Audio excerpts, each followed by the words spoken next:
அவங்க என்ன திட்டமிட்டா கொலை செய்யணும்னு அங்க கூட்டத்தை கூட்டினாங்க. இந்த மாதிரி பல இடங்கள்ல நடந்திருந்தாலும் கூட இது ஒரு அரசியல் பிளேஸ் அப்படிங்கிற பட்சத்துல மக்களினுடைய எதிர்ப்பையும் ஒரு மாபெரும் ஒரு கேள்விக்குறியையும் ஏற்படுத்தியிருக்கு. நினைக்கட்டாலும் நினைக்க வச்சிடுவாங்க. ஏன்னா இன்னைக்கு அப்படிதான் அரசியல் களம் இருக்கிறது. ரொம்ப வேதனையா இந்த இடத்த நம்ம கடந்து போக வேண்டியதா இருக்கு. அதுலயும் குறிப்பா விஜயோடைய தரப்புல சொல்லப்படுது என்னன்னா, நாங்க பல இடங்களை கேட்ட ஒரு 4 இடத்த சொல்றாங்க. போலீஸ் என்ன சொல்றாங்கன்னா, அந்த இடம் ரவுண்டானாலாம் ரொம்ப சின்ன பிளேஸ், இதை விட ரொம்ப குறுகிய பிளேஸ். இந்த இடத்துல 2 நாட்களுக்கு முன்னாடி கட்சி பரப்புரை எல்லாம் நடத்தப்பட்டிருக்கு. ஸோ அதன் அடிப்படையில தான் இந்த பகுதியை நாங்க வழங்கினோம் அப்படிங்கிற மாதிரிலாம் சொல்லப்பட்டோம். காலையில 11-12 சேர்ந்த கூட்டம் அங்கேயே இருந்தது.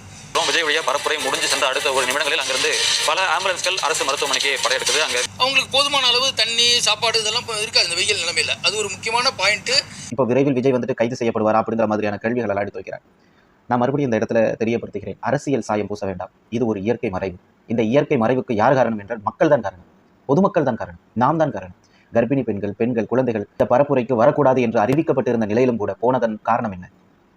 இன்னைக்கு 39 உயிருங்கிறது சாதாரண விஷயமா? குழந்தைகள் மட்டுமே 10